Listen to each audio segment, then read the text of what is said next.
152 वर्ष पुराना जिला कहाँ है अभी, किस कंडीशन में है, क्या खोया, क्या पाया, क्या हासिल किया, अभी कहाँ, ये सबसे बड़ी सवाल है। इसके बारे में भी हमें एक बार चर्चा जरूर करना चाहिए।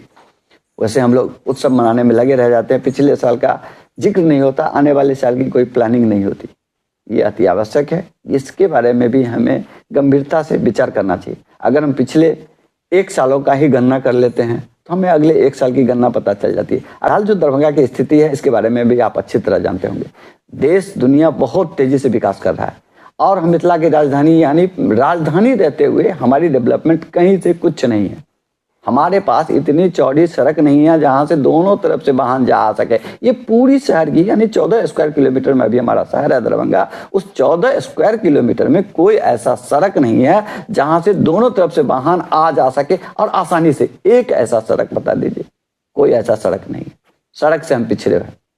बिजली के सवाल है, बिजली भी हमारे पास पर्याप्त नहीं है। बिजली अभी बिजली विभाग द्वारा दिया जा रहा है, लेकिन हमारे पास जिस सिस्टम से बिजली होना चाहिए, यानी आप सड़क पे देखेंगे तो जहां तहां बिजली की तार का महाजाल और जहां तहां बिजली का खंभा, कहीं कहीं सड़क के बीचों बीच पड़ा हुआ है खंभा, कहीं नाले में पड़ा हुआ है तो कहीं किसी के घर में घुसा हुआ है। ये स्थिति है खंभे की। और उतना ही जाल उस पोल पे, बिजली के पोल पे आप तारों का महाजाल देखेंगे तो आपको खुद डर लगने लगेगा, क्योंकि यहाँ बिजली की वही व्यवस्था है। बिजली अभी आती है, सरकार को उसके लिए धन्यवाद, लेकिन ये व्यवस्था से नहीं आ रही है, सिस्टम से। एक राजधानी, एक अच्छे शहर का ये लक्षण है कि वहाँ अच्छा खासा व्यवस्था होना चाहिए, हर चीज रहना चाहिए, लेकिन अपनी जगह पे और अपने समय पर।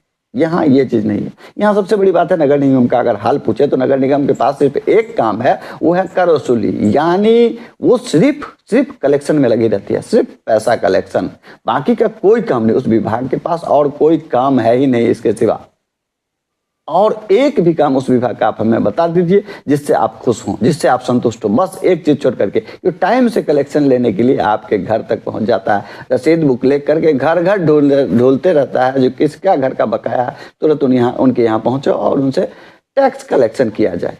बस नगर निगम के पास इतना ही काम है। बाकी उनके पास व्यवस्था नाम की कोई चीज नहीं है, उनके यहाँ कोई सिस्टम नहीं है। इसमें सिर्फ और सिर्फ प्रशासन ही नहीं, ये यहाँ के जनप्रतिनिधि भी उसमें उतना ही भागीदार है जितना यहाँ की जनता, क्योंकि जनता आवाज नहीं उठाती। जनप्रतिनिधि को उससे कोई लेना देना नहीं है, बस योजना होना चाहिए। कोई योजना हमें करने के लिए मिल जाए, बस योजना होना चाहिए, बस उस पर वो फोकस करते हैं। और प्रशासन हमें क्या करना है, हमें तो बस समय से सैलरी आ जाना चाहिए।